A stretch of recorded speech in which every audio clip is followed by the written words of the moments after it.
All right. Can you hear me all right? Yeah? All right. Okay. I think I deleted something from the first slide, but my name's Andy J. Pizza. I'm a mover. This is going to be a problem. How about this? What about that? Okay. Yeah.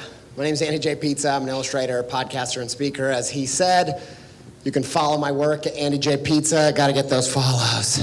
Come on. I'm in my hometown. Is it your hometown if you live there, or do you have to be from there? Okay, it's not my hometown. My home, and I feel good at home, so I thought I will do a massive announcement, okay? Since I'm in my home. I quit. I think I'm gonna quit illustration, quit podcasting, quit speaking, and I thought this would be like the right venue to make such an announcement, and I'm gonna focus full-time from now on my number one passion, playing Zelda. Yes! Thank you. I'm glad we got some fans, because otherwise this was not gonna go well. And that's Legend of Zelda Breath of the Pizza. I made Link into me. Back for Christmas, we bought my kids the Switch and got Zelda, and I've played over 200 hours since then. And I tried to take this passion and filter it into something productive. So pretty much everything that I've made in 2018 looks like Zelda. I'm not kidding. Lots of Zelda. But it's just not enough. Like, I don't feel like I'm satisfied. So I think I just have to go full time. And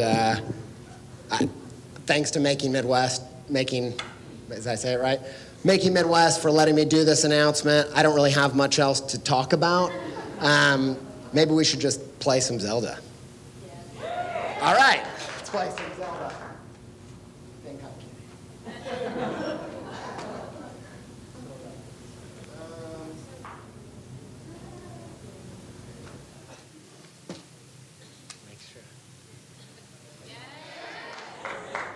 How amazing is that? All right. Okay, so what's amazing? What's that? Oh, I don't know. What's amazing about this game is that it's open world. I don't know if you know that. So you can go straight to Ganon. You don't have to do anything, but you can go to the boss right from the start, and that's what I'm going to show you how cool that is. Wait, we have to load for a minute. I should have planned something to say at this point. Just read off the tips. Octo balloons, you need those, collect them. Perfect dodge, that's pretty cool. It's kind of like the Matrix, but it's Zelda. Guys, hold on, all right? It's just gonna be a second. It'll be worth it. Okay, now we're gonna go straight to Ganon. I loaded it right, look. See, that's the castle? I'm just gonna go straight to Ganon, all right? It's gonna be amazing. Oh yeah, I forgot about these guys though. Hold on, now wait. I'm about to get my butt whooped. Listen, don't judge me. This is my kid's game. This isn't my file. I've got 3 times more hearts, way better weapons. I could take Ganon right here, right now, but I wanted to just show you something. Hold on a second. Okay, these are the guys that guard the castle. Okay. So there you go. That's it. That's all I wanted to show you.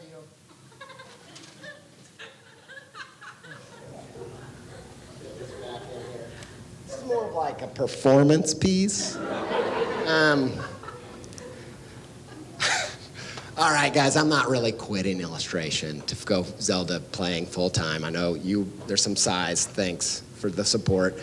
I just find, mainly because I've played so much Zelda this year, all of my analogies are coming from Zelda right now. And this is what I want to talk to you about, is that when it comes to marketing our creative work, I feel like that's most of us, our strategy is just go straight to Ganon. And we forget that there's all these gatekeepers, like that guy that blew me away. Like, it's really hard to even get to your dream clients, let alone if you got to Ganon. If I got to Ganon, he would smoke me, right? Okay. Now, so that's what I want to talk to you about. I want to talk to you about do you guys know what I mean by direct marketing? It just means like cold call emails, cold call postcards, actual cold calls. Like, that's when we talk about marketing, that's what seems like everybody's talking about, right? And I just want to do a talk that kind of explains all of the different marketing techniques that I've done that have kind of put me beyond that and helped me to defeat my own Ganons. So here it is. I call it the creative side quest, how to transform a creative side project into a powerful marketing tool. Again, highly stolen from Zelda. All right, so I'm going to tell you a few stories. So at the beginning of my career, I had luck right from the get-go, but then about a year out, everything stopped, and I couldn't just go with the flow anymore, and I had to figure out how to make something happen so that I could pay my bills. And so I didn't know what to do, but I thought maybe I need to market my work. That seems like something people say to do. So I Googled, how do you market your illustration? And the only thing that came up was send postcards and emails. I did that, nothing happened. Didn't work. Everybody tracking with this? You know what I'm saying? Like, this is the marketing advice that you get, right? Okay? So that didn't work, and I just started studying my heroes and trying to figure out what were they doing? How was it working for them? I looked at Jessica Hish and her daily drop cap project. This was when this was like just happening, and I'm like, all right, something she's doing here is like really resonating, it's working. There's some kind of even marketing type of stuff going on here. And I looked at Lisa Congdon and her project, Things Organized Neatly. And I looked at Dan Casaro's 50 state motto project. You guys all familiar with all these things? Yeah? Hi, Meg. She knows what I'm talking about. And so I was like, okay, so there's something about side projects. Like side projects, you do a side project, you follow your bliss, and all of your wildest dreams come true. That's what happened to those three people, right?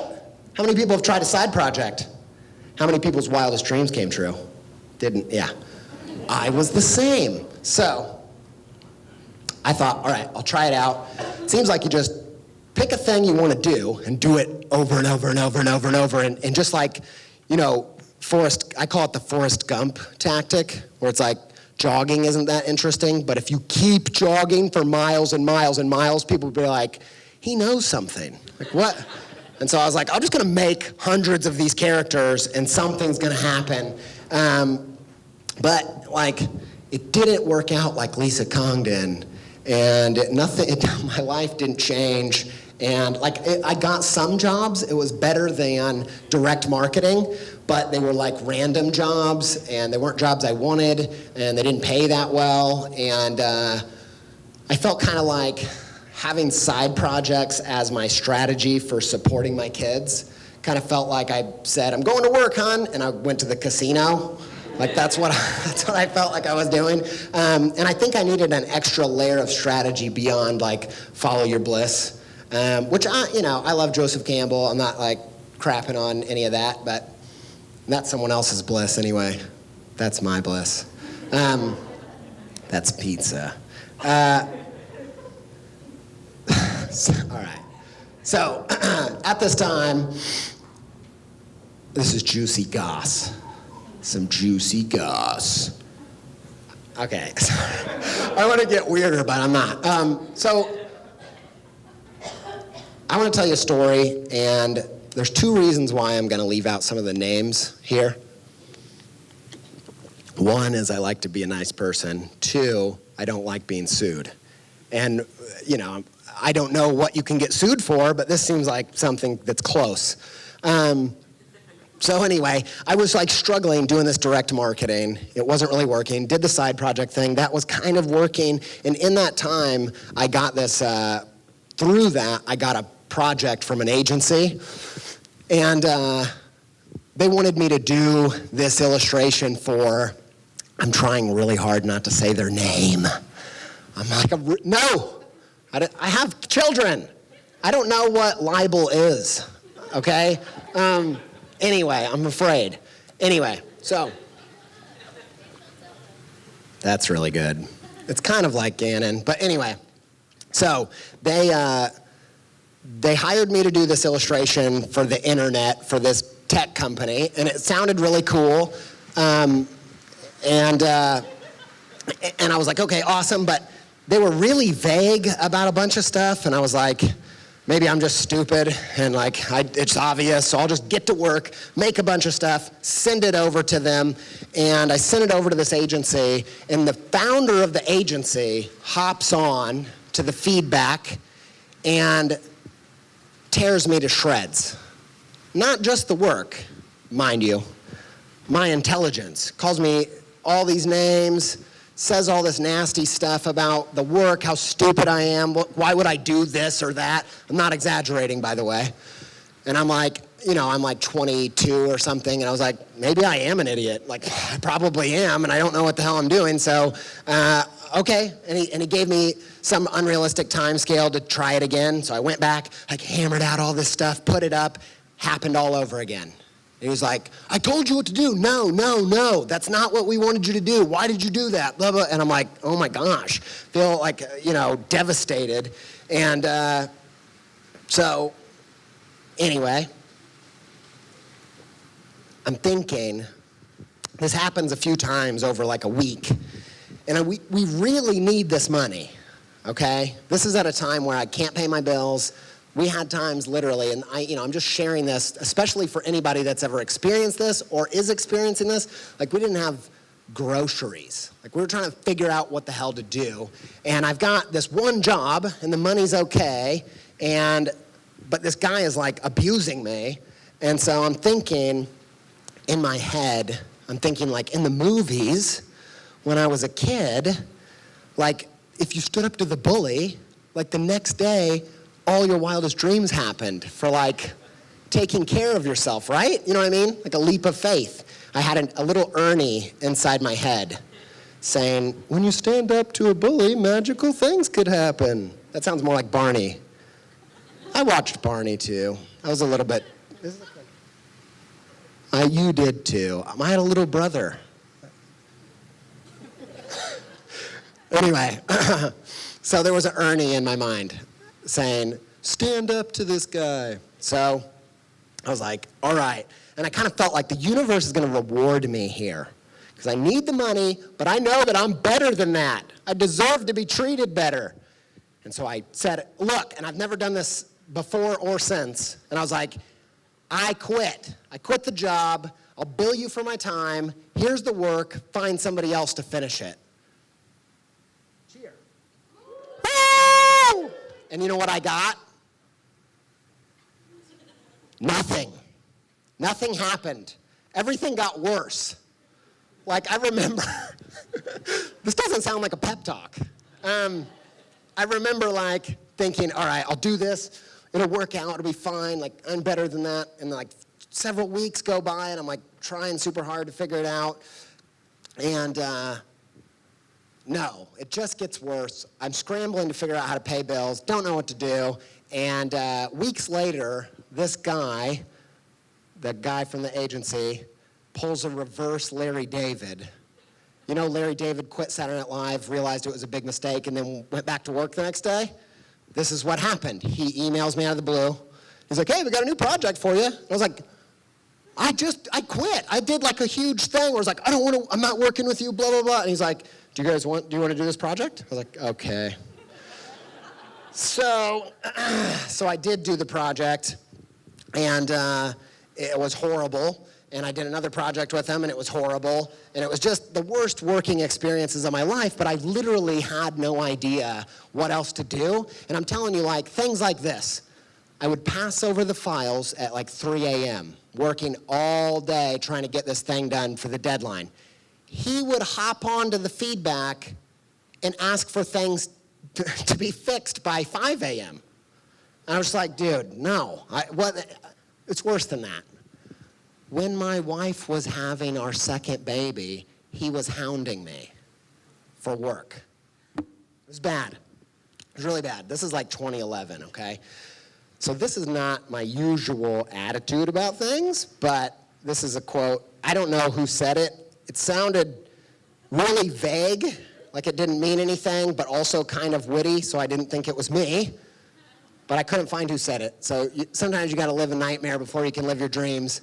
And actually, I mean this, and I'm kind of just, like I feel like if you're in a really comfortable situation, but you're not living your dreams, this can be kind of something that provokes you, and be like, you might have to go through some crap to get to something you actually want to do, even though you have a nice, cushy situation right now. And then for anybody else that is in like a nightmare situation, I put this slide in here just to say, like, sometimes when you say yes to an adventure and it gets really rough, you're like, I should have said no to this adventure. Adventures are bad. But I always think if it's hitting the fan, then that always feels like you did the wrong thing, but often it's a sign that you did the right thing. Like if it's getting rough, it means that you're doing something meaningful, you're doing something right, you're pushing yourself, you're growing.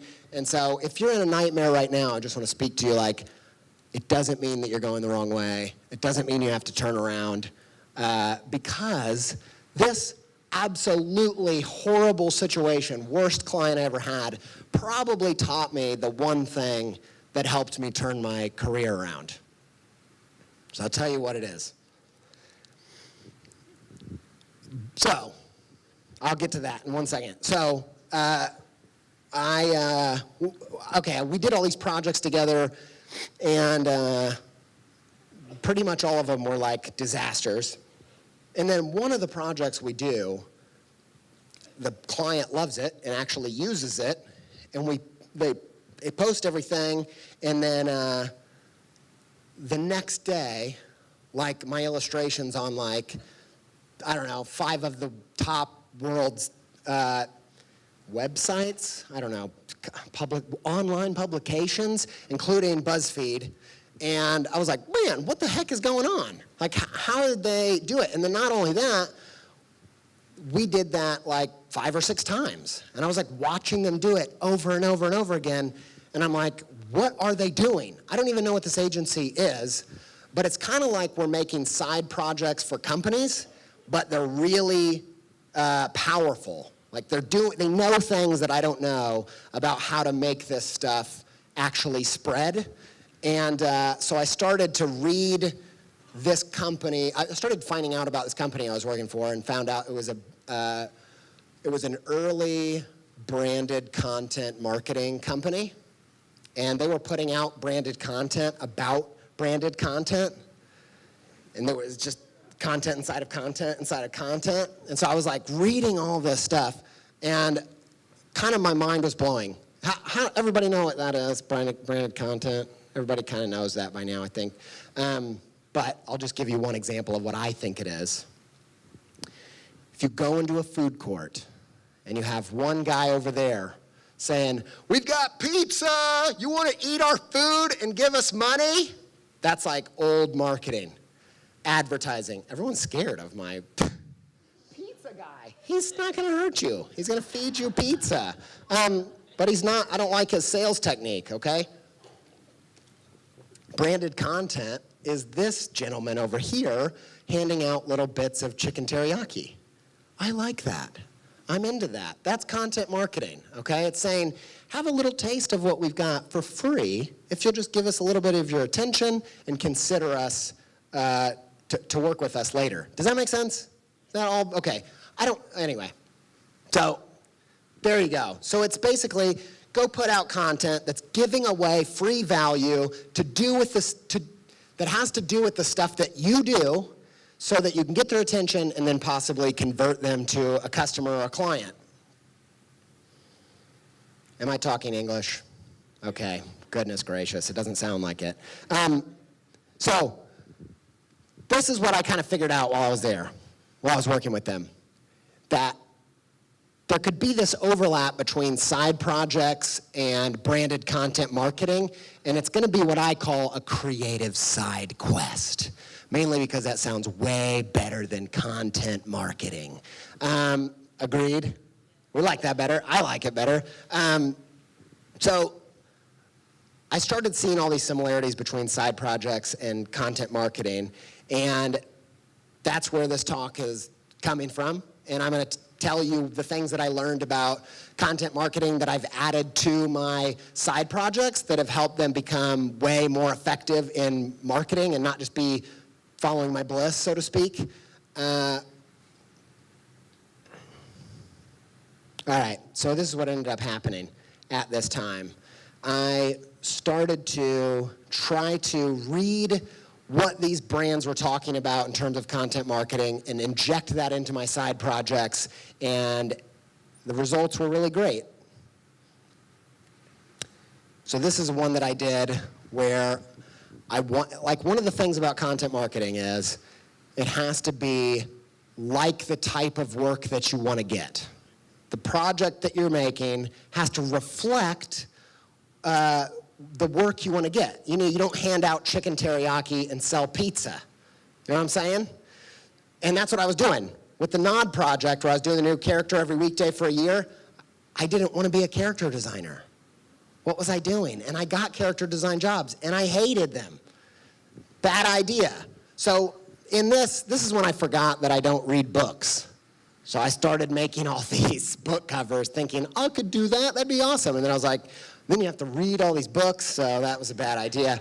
So it didn't work, but it was a better project in terms of content marketing or side quests. Then I did this project where I was doing, this was better than the book project because it was appropriate for the jobs that I wanted to get. I started writing my own articles and then doing editorial illustrations for them, and I wanted to get editorial illustration jobs. And I was giving away free value, tips, lessons, everything that I've experienced. And so it was definitely getting closer to a proper side quest. Woo! So I just hit the mic. Hold on a second. I said content marketing too many times. All right. So these are 4 things that I've learned about turning a side project into what I call a side quest. How to market your work through side projects. And actually, you know, not just make stuff that you're passionate about, but stuff that changes your situation. So the first thing they've got to be, and I'll talk about it through the lens of Zelda, of course. It's the only way I can stay interested in content marketing is thinking about it like I'm on an epic journey. Someone sounds like we're in church right now. It's like, yes, tell us Zelda. I thought about Zelda. This is a bad idea. We're in the Midwest. I live in the Midwest. I know this is a terrible idea, but I can't. I'm like a moth to the flame. I was thinking about if there was a Zelda church. You know what the number one, you know what would get you kicked out of the church instantly, excommunicated? If you call Link Zelda. You do that, you're out of here. The power of the Triforce is not with you. It's fine. I should sit down now. I think I've done it. All right, sorry. Back to the presentation. So to beat Ganon, you have to have the right weapon. You have to have the master sword. It's my favorite part of the game. It's like the sword and the stone. Only the one can pull the sword from the stone, and it's me, Link. Anyway, I love that. You have to have the right sword, so you can't just do whatever the heck you want to do and expect your dream clients to show up, right? Like, that doesn't make any sense, Andy, from 2011. You don't want to be a character designer. You have to think of what type of work would I like to do? What's my dream job, my dream client? What would they be hiring me to do? Maybe it's Patagonia. Maybe you want to be the person that designs the Patagonia catalog. Why don't you just design an even better Patagonia catalog? That's like, it looks kind of like it, but it's a lot better, and it's your own zine, and you send it to Patagonia, and they give you a job. Like, that's the idea. Your side project should be appropriate to the type of job that you want to get. Number 2, they got to be generous. Back to Zelda. In Zelda, you collect spirit orbs and you offer them up to the gods, and in return, they give you a heart container. It's kind of like Instagram with Zelda. You know what I'm saying? So you give away this generous content, and you get the heart containers in return, the likes. I'm having too much fun with this. So here's the idea, and I'll try to make this part brief, even though I could talk a lot about it. You know, one of the things that I think the golden rule applies here, this really is church right now. I think that when I make work, the first place I go to is, what do I feel like making, right? Like, what do I want to make? And that's how I decide what side projects I do. And it's kind of like, instead of treating others as you want to be treated, treating others as you feel like treating them. It's not that great. Like, it doesn't work out that well. And for me, when I design a t-shirt, my first thought is, what t-shirt do I want to make today? And I found it really helpful to get into the mode of, what kind of t-shirt would I like to wear today? And that helps me be more generous with the stuff I'm making. If I'm making a project for Instagram, I don't think, what do I feel like making for Instagram today? I try to think of, what would I like to encounter on Instagram today? And does that all make sense? This is new, by the way. This is all fresh content. Super fresh. Fresh.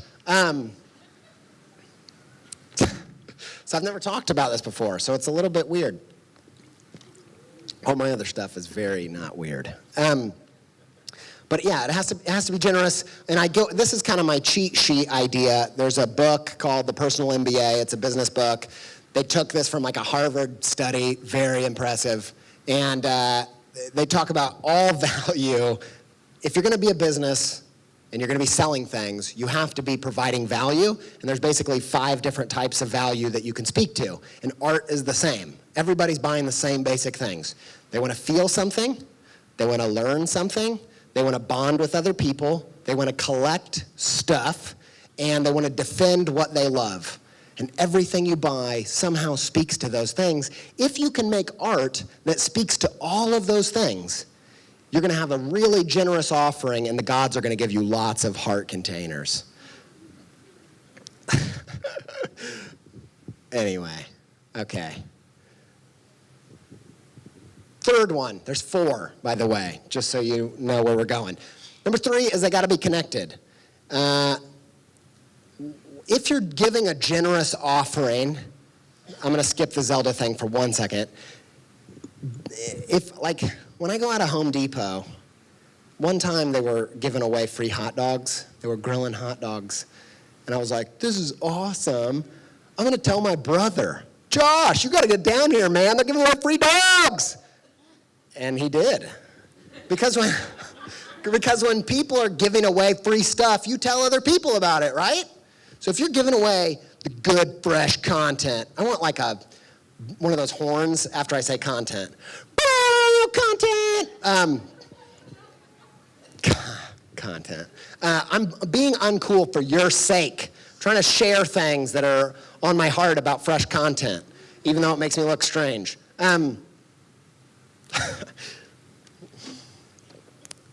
Okay. Yeah! That's exactly what I'm talking about. Content! Every time I say content, if you could do that. Whoever's doing that. Okay, back to the talk, Andy.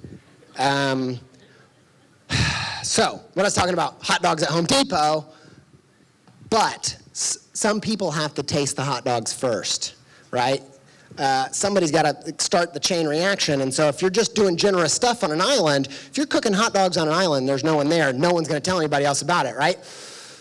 Point is, you should bake collaboration into every project you make.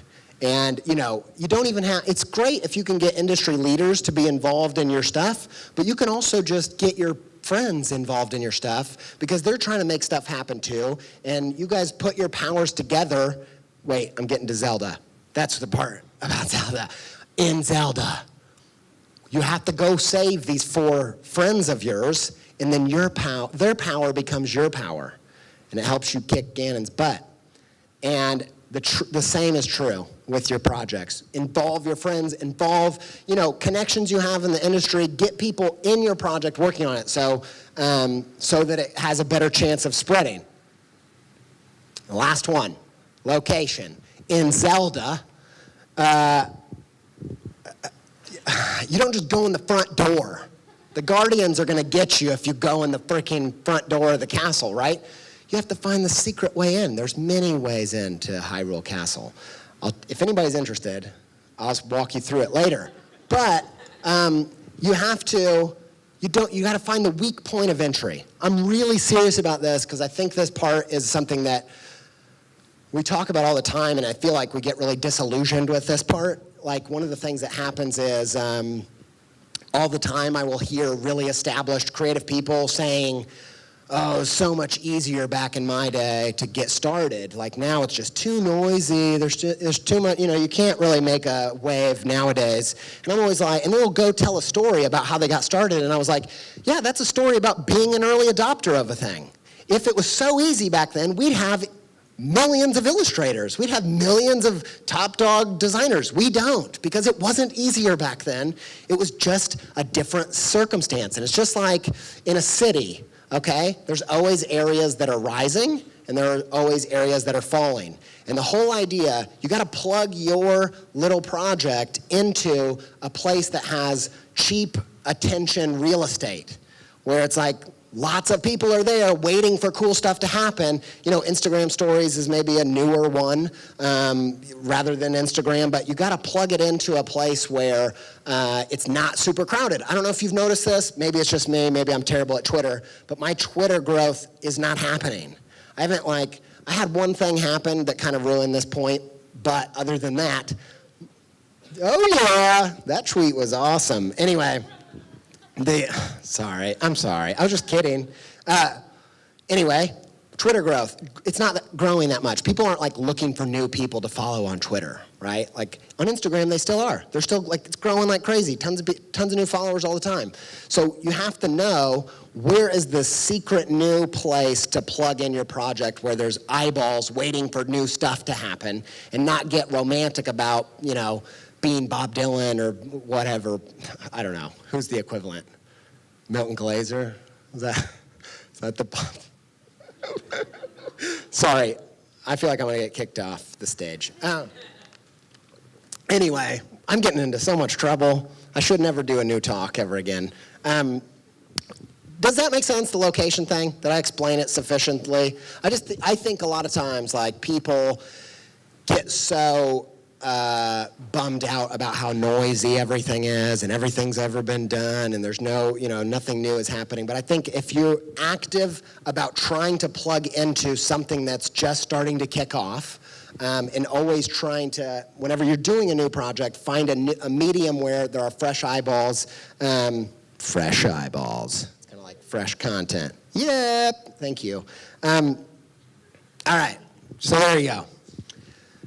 So, with my podcast, by the time I started this was like 2014. I was already a full-time illustrator. I was like teaching some classes too, but I'd got lots of good clients.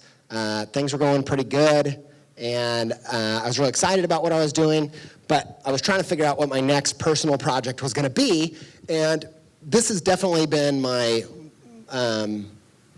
best personal project I've ever done, my most successful side quest, if you will, of trying to add every single layer of these things, intentionally adding these layers of strategy into my project. So the first one, appropriate.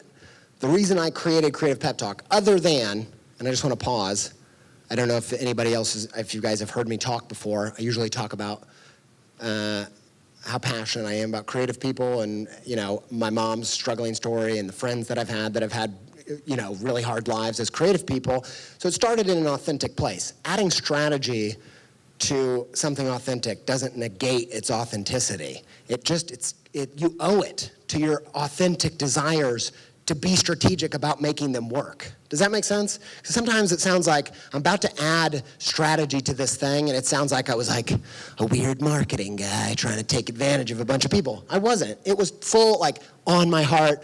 I'm an emo person. I love people, and I wanted to figure out how to really do something really well. So anyway, I did one really tiny little talk, and I was like, man, I want to do that. I want to do talks, but nobody was asking me to talk anywhere. And so I thought, I'll create a side project. I'll create a side quest where it's basically a portfolio of talks. So the weapon will match the Gannon, if you will. The dream client, the dream thing I wanted to happen, I created a body of work that said, I'm perfect for this thing. I could do it. I know how to talk. Put me on stage. I'll talk. And the other thing I like about this is that it's kind of like marketing inception.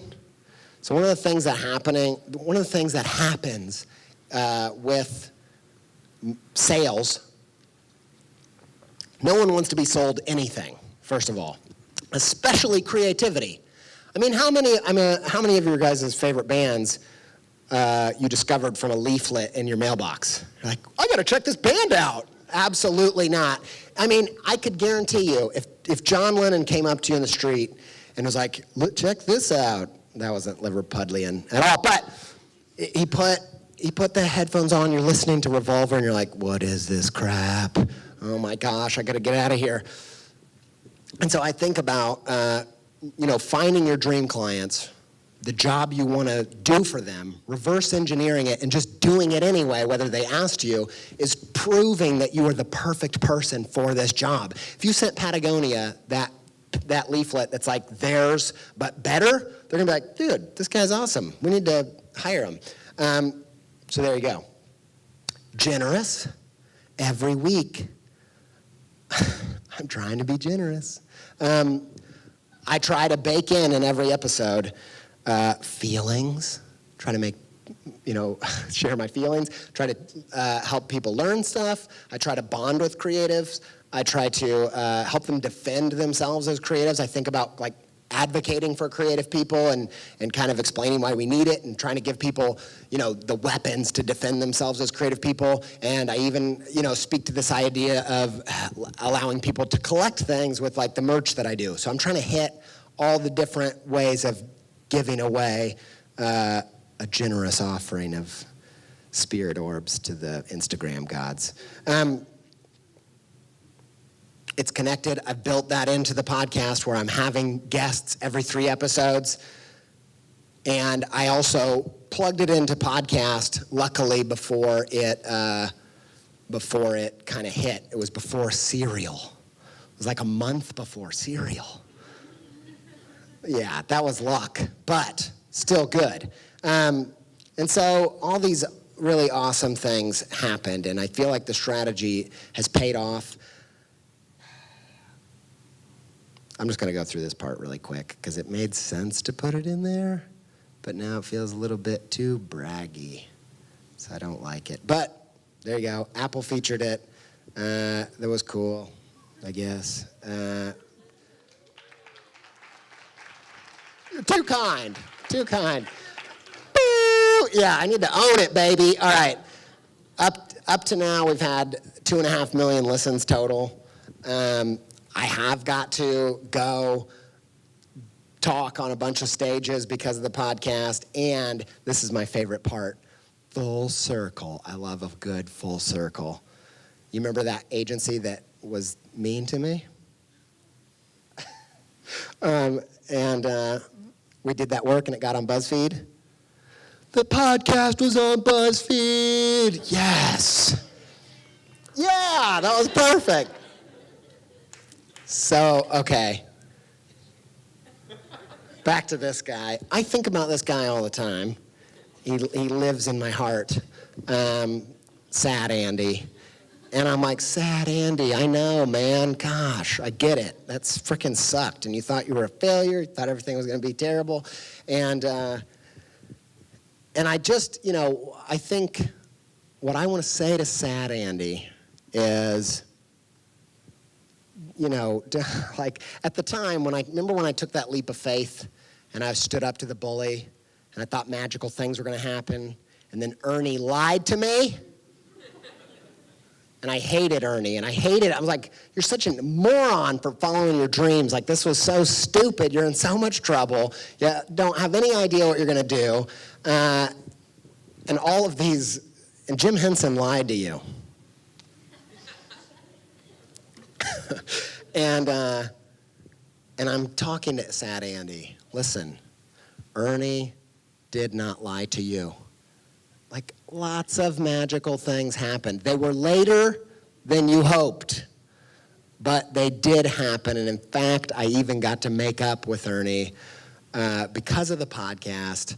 I got to go to Sesame Street and talk to one of their creative teams, and I even got to go visit the set and settle things face to face. See if I can get this to play or something.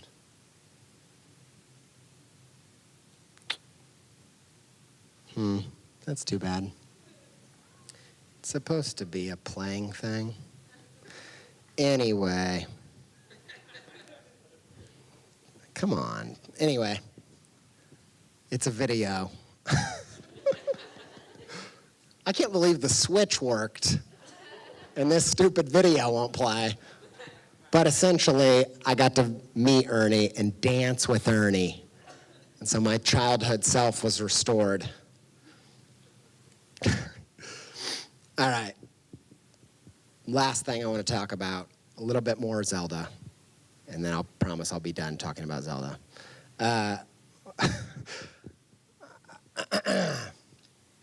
So, one of the things, I have a friend here actually, I gave him a secret about Zelda, and I called him when he told me he got it, and I was like, well, hold on a second, before you get started, don't go straight to Ganon.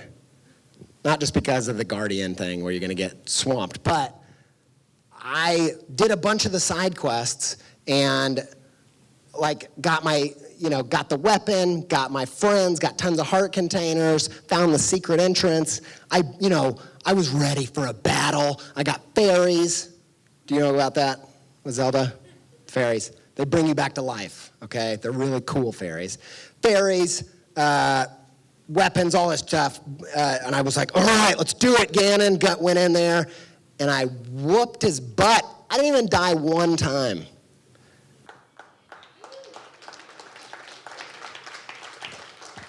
This clapping for me beating Ganon was more fulfilling than beating him. Because it was really easy.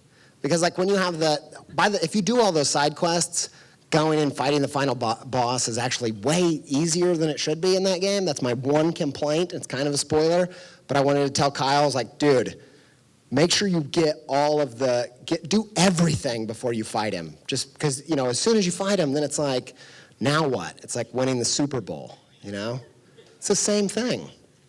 It's the same thing as winning the Super Bowl. I didn't even do that. I was too depressed. It was over. And anyway, a few weeks later, I thought, you know what? Maybe I'll complete a few extra side quests, and, it'll be fun. And guess what? I got even more into it after I beat Ganon. And my point is this. I have a point. I'm not just talking about Zelda. My point is that I think being strategic, which just means having an end in mind and reverse engineering a plan to get there, I think it's really, really important for creative people. Not everybody, it's not the only way, but it's a really, really good way if you're stuck to say, what are my dream clients? Who do I want to work with? Or what am I hoping to see happen? And then reverse engineer a strategy to get there and do these side quests to get there, and I think it's really, really important. But after I've been able to do some of these Gannons in my life, I found that that it's not about Gannon. The side quests are the quest. Like, you know how I told you, like, go find your dream client. And the dream job you want to, maybe it's an illustration, maybe it's an article you want to illustrate for a particular part of a particular magazine, like you're like, oh, I want to do that. Maybe it's a billboard for Target in Times Square, or whatever it is. Like, you can reverse engineer that and do that creative work right now.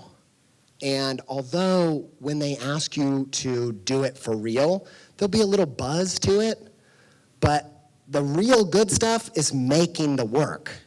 And you can do that whether they give you permission to do it or not.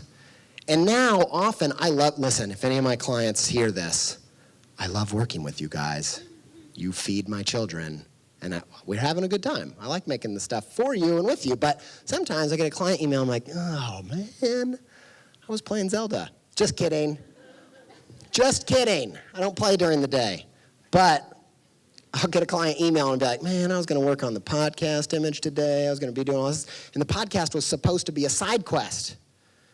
But now it's the quest. Does that make sense? I know this is new. This is rough. It's new material. But I really believe in it. And, I guess the takeaway is it's not all about Gannon.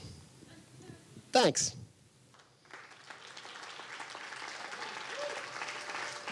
There you go.